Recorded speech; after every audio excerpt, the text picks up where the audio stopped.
Hello students, welcome to our channel and Unacademy Teaching and Notes। आज हम अपने writing section में speech आप देख रहे होंगे, इसको डिस्कस करेंगे। क्या फ़र्क होता है कि हमने अभी रिपोर्ट राइटिंग को कवर किया, हमने आर्टिकल को कवर किया, अब हम आज स्पीच को डिस्कस करेंगे।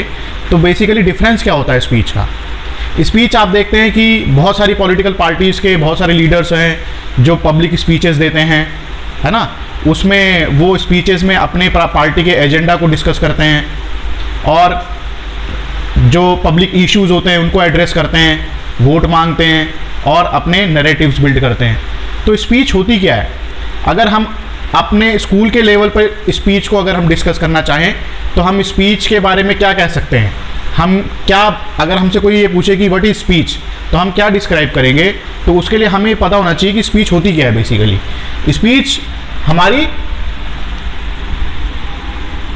जो फीलिंग्स होती हैं,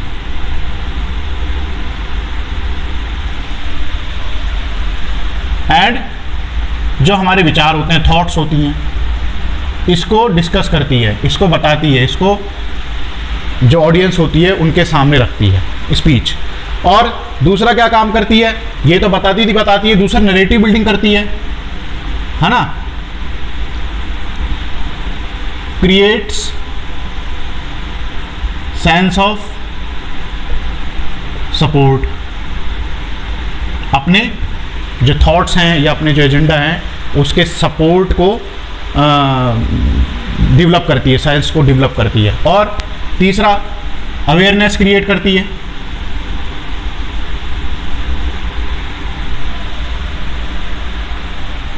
ऑन सोशल इश्यूज, बहुत सारे सोशल इश्यूज हैं, उनको जो है ऑडियंस के फोकस में लाती है, उनके ध्यान में लाती है। तो स्पीच का ये भी काम होता है। और क्या करती है,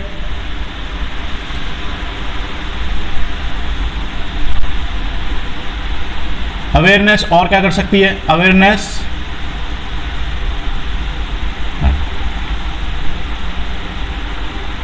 रिगार्डिंग इम्प्लीमेंटेशन ऑफ पॉलिसीज,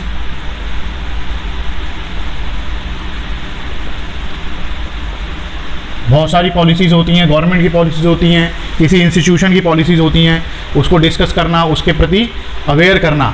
ये बहुत सारे काम हैं। मैं 3-4 आपके सामने इसके स्पीच की जो स्पीच का जो ऑब्जेक्टिव होता है उसको मैंने आपके सामने रख दिया। तो हमें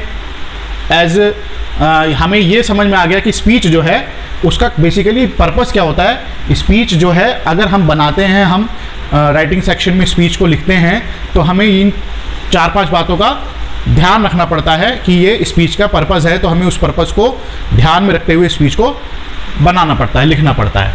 चलिए, ये तो एक जनरल सी हमने बात कर ली स्पीच के बारे में। अब हम डिस्कस करेंगे कि स्पीच जो है उसे हम ऐसा कौन सा तरीका अपनाएं कि स्पीच जो है वो एक अच्छे इम्प्रेसिव ढंग से हम लिख सकें। तो आपने अक्सर देखा भी होगा, क्लासेस में समझाया भी जाता है, मैं यहाँ भी आपके लिए समझा देता हूँ। हम एक कोड वर्ड का यूज़ करते हैं, उसका नाम ही है कोडर। ठीक, कोडर का मतलब, इसमें सी का मतलब क्या है, कलेक्ट। ओ का मतलब ऑर्गेनाइज, डी का मतलब ड्राफ्ट, ई का मतलब एडिट और आर का मतलब रीड्राफ्ट। ये हम अपने दिमाग में इस प्रोसेस को अपनाते हैं। जब हम स्पीच लिखते हैं तो हम स्पीच एब्रप्टली नहीं लिख सकते, उसके लिए हमें इन चीज़ों का ध्यान में रखना पड़ता है। कलेक्ट क्या, कि सबसे पहले आप क्या कलेक्ट करेंगे अपनी स्पीच के लिए, आप रेफरेंसेस कलेक्ट करेंगे, references from history, historical facts लेकर आएंगे आप। हिस्ट्री में से आप अपनी स्पीच के सपोर्ट में कुछ फैक्ट्स लेकर आएंगे। साइंटिफिकल फैक्ट्स, साइंटिफिक फैक्ट्स लेकर आएंगे आप। गवर्नमेंट जो time to time data issue करती है, जो पब्लिक डेटा होता है, उसको आप अपनी स्पीच में इन्वॉल्व करेंगे। तो ये सारे कलेक्शन आप करेंगे स्पीच के लिए, ताकि आपकी स्पीच में जो आपने जो डिस्कस कर रहे हैं, इशू डिस्कस कर रहे हैं या किसी चीज़ की इंपॉर्टेंस बता रहे हैं, तो उसके सपोर्ट में आप ये सारे डेटा को, इन सारी चीज़ों को कलेक्ट करेंगे। फिर इन्हें ऑर्गेनाइज करेंगे, इन्हें इस रूप में ऑर्गेनाइज करेंगे स्पीच के रूप में, यानी कि आप इसे सिंक्रोनाइज्ड यानी कि क्रोनोलॉजिकल ऑर्डर या सिंक्रोनाइज्ड वे में आप कलेक्ट डेटा को एक के बाद एक रखते चले जाएंगे। फिर स्पीच ड्राफ्ट होती है, ड्राफ्टिंग का काम। फिर ड्राफ्ट करने के बाद हम उसे लिखने ही देंगे, एडिट करेंगे कि हमें अब, क्योंकि हमारी वही 120 to 150 वर्ड्स की लिमिट है, उसको हमें ध्यान में रखना है, तो हम उसको एडिट करेंगे कि हमारी स्पीच ज़्यादा बड़ी तो नहीं हो रही है, हमारी बात जो है उसमें कोई ऐसी चीज़ जो कि हमारे लिए काम की नहीं है उसे हम हटा देंगे, एडिट कर देंगे और फिर रीड्राफ्ट करेंगे। रीड्राफ्ट ही जो है वो फाइनल होता है। यही हमारा जो है प्रोडक्ट निकल के आता है जिसे हम स्पीच कहते हैं। तो ये हम थोड़ा सा इस वे में स्पीच को लिखेंगे कि हम उसको लिख नहीं रहे हैं, हम उसको बोल रहे हैं। हम कोई एक ऐसा डिलीवरेंस जो है, हमारी मोड ऑफ डिलीवरेंस क्या है, not writing but speaking. Speech जो है वो बोली जाती है, तो हमें बोले जाने वाली चीज़ को लिखकर दिखाना है कि जब हम उसे बोलेंगे तो कितना इंप्रेसिवली बोलेंगे। तो सबसे पहला काम हम क्या करते हैं, सबसे पहला काम करेंगे राइट इंप्रेसिव कोट्स या questions to attract the people या अट्रैक्ट द ऑडियंस। ऑडियंस को अट्रैक्ट करने के लिए आपको यहाँ पे बीच बीच में कोट्स लिखने होते हैं, क्वेश्चंस देने होते हैं, उनके सामने क्वेश्चंस रख देते हैं ताकि वो जो है उसकी तरफ अट्रैक्ट हों जो आप कह रहे हैं।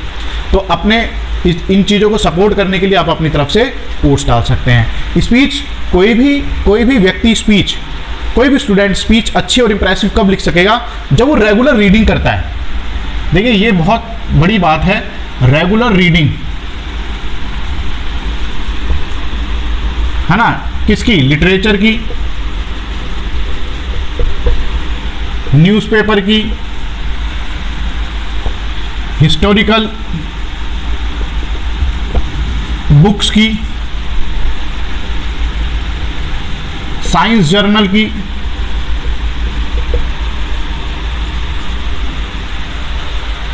ठीक है, और डेटा टाइम टू टाइम जो इशू होते रहते हैं, इनकी जो रेगुलर रीडिंग करता है वही व्यक्ति एक इंप्रेसिव स्पीच दे सकता है। लिख नहीं सकता, स्पीच दे सकता है। स्पीच डिलीवर करने के लिए आपके पास जनरल नॉलेज भरकर होनी चाहिए, क्योंकि कोई आपको क्यों सुनेगा। अब देखते हैं कि यहाँ तो सभी लोग जो हैं नॉलेजेबल होते हैं, वो कोई किसी को क्यों सुनेगा, वो तब तक नहीं सुनेगा उसे जब तक वो उसे कोई ऐसी बात ना बता रहा हो जो उसे नहीं पता। तो हमें कोई नई बात उसको अपनी ऑडियंस को बतानी है, कोई नए फैक्ट्स ऑडियंस को देने हैं जिसकी उनको पहले से या तो जानकारी नहीं है या कम जानकारी है, तभी तो कोई हमें सुनेगा। ऐसे हमें सुनने के लिए कोई नहीं बैठा हुआ। अगर हम जनरल बात करते हैं तो वो तो सभी को पता है, हमें तो इस तरह की बात करनी है जो कि उनके पास डेटा या इन्फॉर्मेशन अवेलेबल नहीं है, या उसे हमें जो अवेलेबल है उसे और इम्प्रेसिव बनाकर उनको बताना है। तो ये बहुत सारी चीज़ें स्पीच में तभी आप डाल सकते हैं जब आप एक रेगुलर रीडर हैं। लेकिन अगर आप नहीं हैं तब आप क्या करेंगे, तो अभी स्पीच तो हमें लिखनी ही है, तो उसके लिए मैं आपको थोड़ा सा स्पीच के बारे में जैसे कि मैं अब तक आपको बताता आया हूं कि किस तरह से आप अपने राइटिंग सेक्शन में एक अच्छे खासे एक्सप्रेशन के साथ अपने राइटिंग सेक्शन को करते हैं, उसी को आज मैं यहाँ पर कंटिन्यू करूँगा और आपको बताऊँगा कि स्पीच को भी आप कैसे इंप्रेसिवली लिख सकते हैं।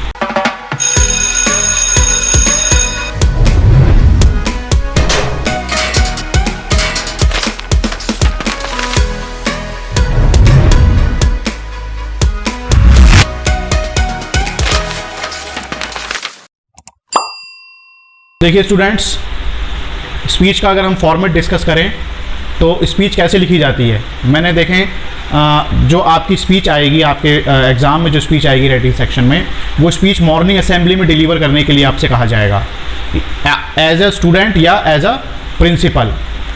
अगर आप एक स्टूडेंट हैं तो सिंपल एक स्टूडेंट भी हो सकते हैं, या स्कूल के किसी क्लास के हेड बॉय हेड गर्ल भी हो सकते हैं। आपका नाम भी इसमें दिया जाता है, नहीं दिया जाता है तो भी कोई बात नहीं। तो आपका अगर नाम दिया जाता है तो आप नाम लिख लेंगे, नहीं दिया जाता तो कोई परेशानी नहीं है। अगर आप स्कूल के प्रिंसिपल हैं तो आप प्रिंसिपल के पॉइंट ऑफ व्यू से, प्रिंसिपल की तरफ से कैसे स्पीच डिलीवर की जाती है उसके लिए कैसे करेंगे शुरुआत। तो सबसे पहले हम देख लेते हैं एज ए स्टूडेंट आप स्पीच कैसे शुरू करेंगे। आपको स्पीच में कुछ नहीं लिखना, कोई डेट नहीं लिखनी, कोई सैल्यूटेशन नहीं लिखना, कोई आपने थैंक्स वगैरह नहीं इसमें लिखा जाता है। जैसा कि अभी तक हम राइटिंग सेक्शन में देखते आए थे लेटर्स वगैरह में, स्पीच इससे बिल्कुल ही एंटायरली डिफरेंट होती है, क्योंकि ये एक स्पीच जो है वो डिलीवरी करने के लिए, स्पीकिंग के लिए होती है। उसे लिखना तो अब हमारी मजबूरी है क्योंकि हमें एग्जाम में उसे लिख कर दिखाना है। तो एज ए स्टूडेंट या हेड बॉय अगर आप हैं तो आप स्पीच कैसे शुरू करेंगे। सबसे पहले आप लिखेंगे रेस्पेक्टेड प्रिंसिपल। सबसे पहले आप प्रिंसिपल को एड्रेस करते हैं। वर्दी टीचर्स, वर्दी टीचर्स मीन्स हमारे जो शिक्षक गण हैं, और स्टूडेंट्स, सभी स्टूडेंट्स जो मॉर्निंग असेंबली में आपके सामने खड़े हैं। तो उस वहाँ से शुरुआत करेंगे। रेस्पेक्टेड प्रिंसिपल, वर्दी teachers and students, today I Mohan, Sohan, Rohan, जो भी है आपका नाम अगर उसमें दिया हुआ है तो वो लिख देंगे। Today I Rohan am going to, यहाँ भी आप कॉमा लगा देंगे। Speak about, today I am going to speak about, क्या लिखेंगे आप किसके विषय में बताने जा रहे हैं आप। ये मैंने इसमें 3 तरह से लिया है। Today I am going to speak about, today I have got an opportunity to share my views on, या today I feel privileged as I stand here to speak about. ये 3 मैंने आपको इसमें एड्रेस दिए हैं। आप कहेंगे कि सर इसमें से हम कौन सा लिखें, कौन सा ठीक है। तो इसके लिए आपको ये देखना है कि जो आपका इशू है, जो आपकी स्पीच की जो हेडिंग है, जिस पे आप स्पीच का जो टॉपिक है, जिस पे आप स्पीच डिलीवरी करने वाले हैं, वो किस नेचर का है। अगर आपकी स्पीच का टॉपिक सिंपल है, कोई जैसे स्पीक अबाउट दी किसी चीज़ की या किसी कैरेक्टरिस्टिक की इंपॉर्टेंस है, द इंपॉर्टेंस ऑफ पंक्चुअलिटी, या इंपॉर्टेंस ऑफ डिसिप्लिन, है ना, या इंपॉर्टेंस ऑफ स्पोर्ट्स, तो ये हमारे सिंपल इसमें एड्रेस क्या कर देंगे। Today I am going to speak about the importance of punctuality. अब मान लीजिए कोई सोशल इशू आ गया तो वहां पे हम क्या लिखेंगे। Today I have got an opportunity to share my views on gender equality, मैं अपने व्यूज शेयर करना चाहता हूं। तो कोई इशू पे ही तो करोगे आप, किसी अपने व्यूज किस पे करोगे। आप पंक्चुअलिटी पे अपने व्यूज नहीं वो कर सकते, वो इलॉजिकल हो जाएगा। पंक्चुअलिटी तो एक मस्ट है स्टूडेंट के लिए, पंक्चुअलिटी, डिसिप्लिन, स्पोर्ट्स, ये तो मस्ट हैं। इनमें क्या व्यूज देना, आपको व्यूज तो किसी सोशल इशू पर देना होता है। जेंडर इक्वालिटी हो गई, या एनवायरनमेंट प्रोटेक्शन हो गया, है ना, या इंटरनेशनल या जो ये टेररिज्म है, टेररिज्म पे आप अपने व्यूज शेयर कर सकते हैं। तो ये बहुत सारी चीज़ें हैं जो हमारे सोशल इश्यूज की कैटेगरी में आती हैं। तो उसमें हम क्या लिखेंगे। Today I have got an opportunity to share my views on, अपने व्यूज आप किसी सोशल इशू में ही शेयर कर सकते हैं। नीचे लास्ट में लिखा है today I feel privileged as I stand here to speak about some achievement. आप प्रिविलेज कब फील करते हैं, जब कोई अचीवमेंट होती है, जब कोई बड़ा काम होती है, कोई सफलता हासिल की होती है। तो स्पीक अबाउट दी अचीवमेंट। कोई मान लीजिए आपके स्कूल में कोई कंपटीशन हुआ, स्कूल का कोई कंपटीशन हुआ, स्पोर्ट्स कंपटीशन हुआ, या कोई और किसी तरह का कंपटीशन हुआ जिसमें आपके स्कूल के स्टूडेंट्स ने पार्टिसिपेट किया और फर्स्ट आए, अचीव या टॉप आए, गोल्ड मेडल लाए किसी स्पोर्ट्स में। तो उसके बारे में मैं प्रिविलेज्ड फील कर रहा हूं, उसके बारे में आपको बताते हुए, आपके सामने वो अचीवमेंट रखते हुए। तो प्रिविलेज हम किसी अचीवमेंट या सक्सेस के बारे में ही लिखते हैं। तो ये 3 तरह के हैं। अगर आप यहाँ से शुरुआत करते हैं तो आपकी स्पीच एक इम्प्रेसिव स्पीच बनने वाली है। एज ए प्रिंसिपल, आप प्रिंसिपल के रूप में क्या करते हैं। Good morning teachers and dear students, आप अपने टीचर स्टूडेंट्स को ग्रीट करते हैं एज ए प्रिंसिपल, फिर आप कहते हैं today I want to share my views on, simply, क्योंकि प्रिंसिपल जो है वो प्रिविलेज्ड फील नहीं कर सकते, वो एक पोस्ट है, वो सबके मतलब सबसे ऊपर एक पोस्ट है जिसको हम सबको रेस्पेक्ट करना होता है। तो today I want to share my views on importance of discipline,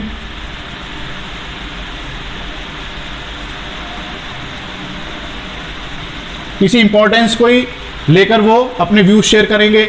और today you would be glad to know that, ये भी किसी अचीवमेंट के, है ना, किसी अचीवमेंट के बारे में ही वो ग्लैड फील कर रहे हैं कि स्कूल ने कुछ अचीव किया है। यानी फॉर एग्जांपल आपके स्कूल का लास्ट ईयर का रिजल्ट जो है उसने प्रीवियस सारे रिकॉर्ड्स ब्रेक कर दिए, बहुत अच्छा रिजल्ट रहा, मेरिट्स में पिछली बार से दुगने स्टूडेंट्स ने अबव 90 स्कोर किए।